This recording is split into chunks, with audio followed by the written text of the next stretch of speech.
Profesora Lisbeth, buenas noches. En esta oportunidad, mi compañera María Rosas y quien les habla, Cintia Carvajal, vamos a presentar 4 casos neuropsicológicos con su respectivo diagnóstico. El primer caso titula Vista a la derecha, donde trata de una señora S, con iniciales S, que era una mujer de 60 años que había sufrido un ataque en el hemisferio cerebral derecho, lo cual originaba la desatención del campo visual izquierdo. A la señora S, cuando le servían su ración, ella creía que solamente le habían servido la parte derecha, era porque solamente ella visualizaba el lado derecho y comía también solamente el lado derecho, no teniendo en cuenta que también había en el plato el lado izquierdo, pero ella solamente lo veía el lado derecho. De igual manera, al maquillarse, solamente se arreglaba el lado derecho. Y este problema era difícil de poder tratarlo porque no había una forma de poder atraer su atención hacia el lado izquierdo. ¿Cuál es el diagnóstico sintomático? Es que la señora S no miraba ni giraba al lado izquierdo y no había forma de poder captar su atención hacia ese lado. Solo tenía su atención y su campo visual al lado derecho. De igual manera, se arreglaba solamente la mitad del rostro. El diagnóstico etiológico es esta patología se debió a un grave ataque o lesión cerebral traumática al hemisferio derecho. El diagnóstico topográfico, este tipo de trauma afectó el lóbulo parietal derecho, que es el área 39 y 40 de Brodmann, ubicada en la región de Wernicke, donde tienen como funcionalidad interrelacionar la función sensitiva, auditiva y visual, y una lesión a estas áreas provoca una ignorancia o neglect del hemicuerpo y campo visual izquierdo. Y como diagnóstico sindromático, tenemos 2 diagnósticos, que es la agnosia unilateral espacial, que es por el desconocimiento de la mitad izquierda del campo visual, y el segundo diagnóstico es una heminegligencia representacional espacial, o neglect, que es un síndrome que se produce por la falta de atención y de respuesta a objetos, personas o ciertos estímulos que se encuentran en el lado contralateral a la lesión. Como segundo caso, se llama Sí, padre, hermana. Trata de la señora B, que es una señora que tenía como carrera química en investigación. Esta señora tenía cambios en su personalidad. Uno de esos cambios era que era muy chistosa, muy bromista, muy jocosa, así como también impulsiva y superficial. No le importaba nada ni nadie. Su mundo estaba vacío de sentido y de significado. Nada le resultaba real o irreal. Para ella todo era igual, todo era equivalente. Cuando una vez se atendió con un doctor, al doctor le dijo padre, hermana, doctor. Entonces ella utilizaba estos términos de una forma intercambiable. Sabía el significado y la diferencia de cada término, pero para ella no le interesaba esa diferencia, no significaba nada para ella. La señora B mantenía su inteligencia, se mostraba de una manera despreocupada, desinteresada, indiferente, burlona en ciertos momentos, pero a veces cambiaba ese estado de personalidad y se tornaba a un estado de desanimada. El diagnóstico sintomático es que la señora B tiene una personalidad excesivamente burlona, jocosa y divertida, inteligente a la vez. Y no había diferencia para ella entre lo bueno o lo malo, o no percibía, todo para ella era lo mismo, percibía todo lo mismo. ¿Cuál es el diagnóstico etiológico? ¿A qué se debió esta situación, a esta forma, esta personalidad de la señora B? Es que tenía un tumor cerebral debido a un carcinoma. Y como diagnóstico topográfico, la patología estaba ubicada en ambos lóbulos frontales, que afectaba los sectores orbitofrontales. Como diagnóstico sindromático, este caso es un síndrome de Mora o de Whitselschut, que es donde aparece en pacientes que tienen lesiones orbitofrontales y se manifiesta a través de un humor tonto o infantil impulsivo, con tendencia a tener una euforia. Estas personas que tienen este tipo de síndromes, se ha visto que se ha hallado inicios y progresión de demencia.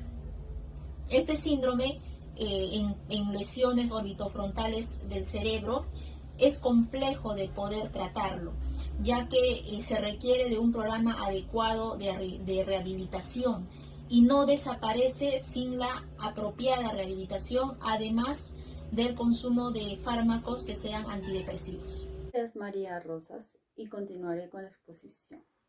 Voy a presentar mi primer caso llamado asesinato.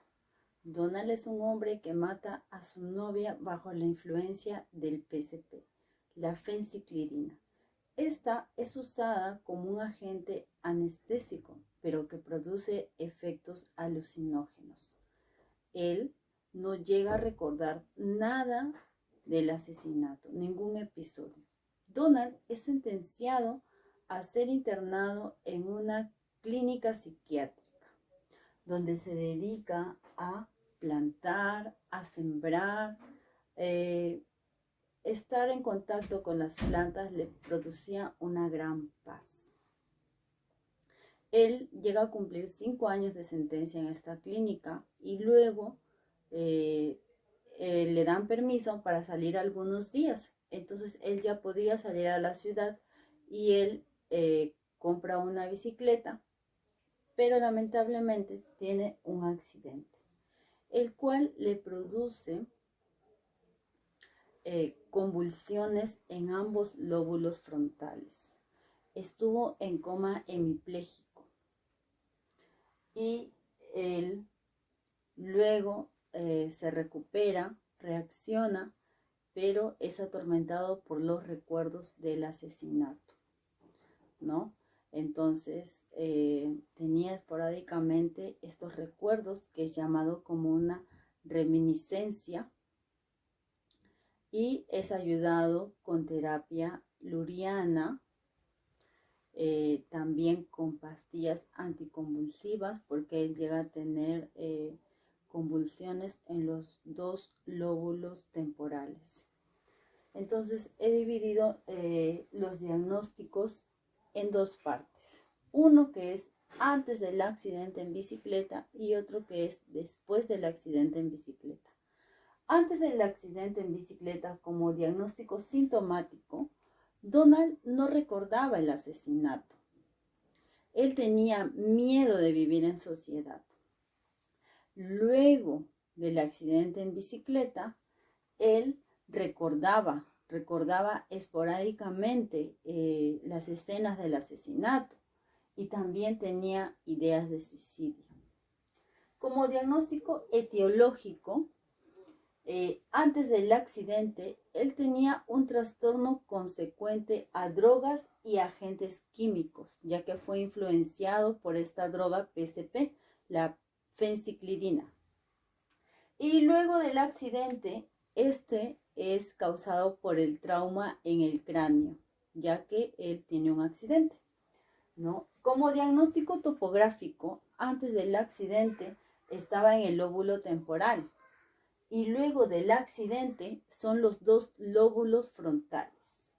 También tenía epilepsia en los lóbulos temporales. Como diagnóstico sindromático, antes del accidente, él tenía una amnesia orgánica, también ataques psicomotores.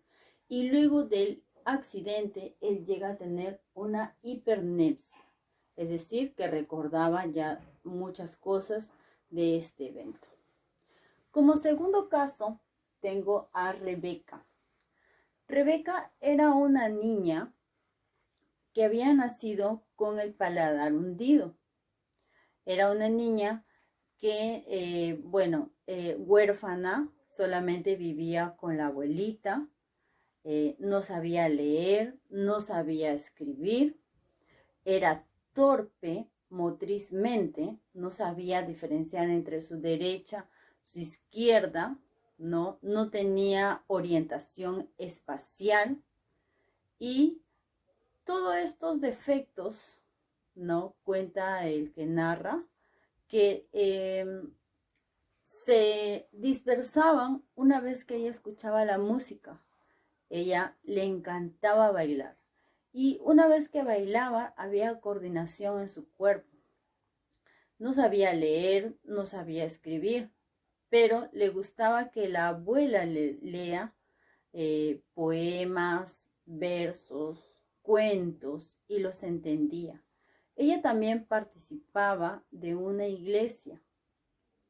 Esta le permitía a ella poder cantar, poder bailar. Lamentablemente, la abuela llega a fallecer y ella queda muy mal después de la muerte de la abuela, ¿no?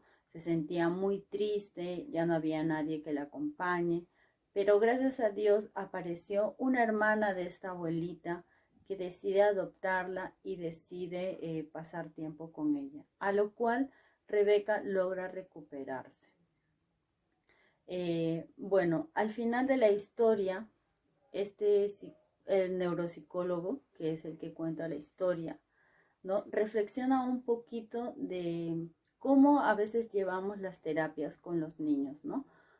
A veces los sometemos a test, a pruebas tras pruebas, pero en el caso de Rebeca era algo muy bonito saber que la música hacía que ella tenga una orientación espacial, que tenga los movimientos más coordinados, mientras que la poesía, la literatura, los cuentos hacían que ella pudiera expresarse de una manera distinta, ¿no? Entonces, al final deciden incluirla en un grupo de teatro donde ella se desenvuelve de una manera muy adecuada, ¿no? Cuenta este neuropsicólogo que ella se adapta tanto que llega a interpretar papeles en estas obras de teatro. Y él dice que si tú la vieras, no pensarías que tiene algún defecto, ¿no? Una historia muy bonita, en particular a mí me gustó mucho. Y bueno, el diagnóstico sintomático en el caso de Rebeca era que ella no podía diferenciar la derecha de la izquierda, no tenía lateralidad. ¿Qué más? Era torpe en sus movimientos, no podía ser coordinada. También tenía una miopía severa. Esto le obligaba a tener unos lentes muy gruesos que le permitían a veces, solamente poder mirar, ¿no? Ya porque ya hemos dicho que ella no sabía leer ni escribir. Como diagnóstico etiológico, es un trastorno desarrollado con condición congénita, ya que ella había nacido con este mal, ¿no? El diagnóstico topográfico, en el pliegue curvo, porque es la terminación del primer surco temporal delante del occipital. Esta parte está dañada cuando no se aprende a escribir. El segundo diagnóstico topográfico es el área motora de la escritura, porque sabíamos que ella no sabía escribir. Y esta está ubicada en la circunvolución frontal. También tiene daños en el lóbulo parietal y en el área de Broca. Diagnóstico sindromático. Ella tiene apraxias del vestir y tiene agnosias. No podía tampoco ella vestirse, ¿no? Entonces, gracias a Dios pudieron ayudarla con estas clases de teatro que le ayudó a desenvolverse de una manera más sana y darle una calidad de vida. Muchas gracias.